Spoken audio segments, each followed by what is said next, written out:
I remember the war with humanity. It was our first and last mistake. The last war of the quin. The war that destroyed us. I was barely a hatchling at the time the war started. Barely old enough to understand what the politicians were saying. Never mind understand the intricacies of galactic politics.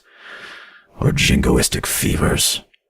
Some dispute about colonization rights, something trivial and unimportant. But something we foolishly thought destroying a human vessel was worth. I remember the first few days of the war.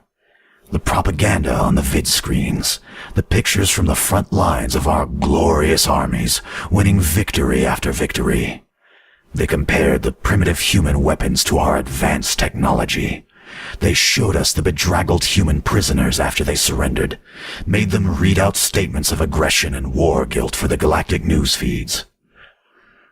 Of course, the vids never told us, for every human we killed, they killed 10 of us. We took the worlds we wanted, then got greedy and took some more. The humans were professional, but we had numbers. City after city fell beneath our guns. Enslaved human populations churned out more of them to use on their own people. But even as we broke their fleet at Canasi, sent it tumbling into that dying star leaking fire and atmosphere, we realized we were losing. Every world we took, they made us pay for tenfold. They sent soldiers behind our lines to sabotage our factories, assassinate our leaders. Women and children blew themselves up just to kill a few reservists and logistic convoys. Every weapon we made, the humans copied. Every stratagem they countered. We had stretched ourselves too thin against an enemy who was too determined not to lose. As the humans began to take back the worlds we'd taken from them, we grew desperate.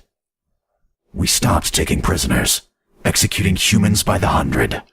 As we left a world, we glassed the major population centers to deny the humans a propaganda victory. We fought tooth and claw and mandible, as slowly as they pushed us from their space. World by world, we inflicted horror upon horror on them, as world by world, the gray ships of Earth reclaimed their homes. We fell back, until there was nowhere left to go, and the only worlds left were ours. I watched as the humans scattered our fleets in the upper atmosphere, the burning husks of our ship filling the skies. I smelt the ozone of an orbital lance as it burned away a military base, 10 kilometers away, out of existence. The look of pure shame as the Arch Committee transmitted our full and utter surrender. And I remember, too, the first sight of a human, tall and upright, a giant of muscle and bone, the searching eyes of a predator born. I remember him gesturing me over to him, and the certainty of death filling my mind. I was a child, but I was prepared to die for the quin, a sacrifice to allow the humans to take their fully justified revenge upon us. And I remember my first taste of the chocolate bar he gave me. The humans' revenge was total. From the ruins they built schools and roads, hospitals and sanitation plants. The human engineers brought running water, free of parasites, to my hive stack for the first time. The inoculations against worker diseases the committees had never bothered to cure. They wrought revenge with words we'd never heard.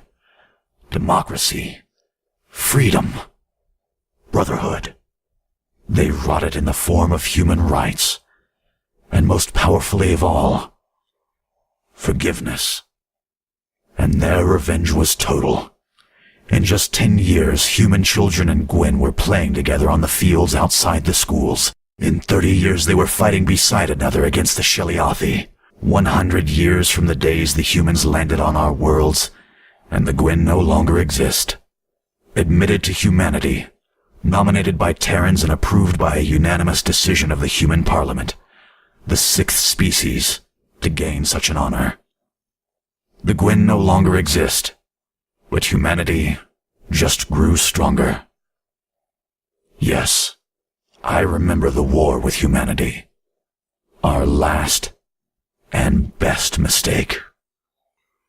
President David X. Lidgell of the Gwyn, as a part of the opening ceremonies celebrating the 50th anniversary of the Gwyn's admittance to humanity.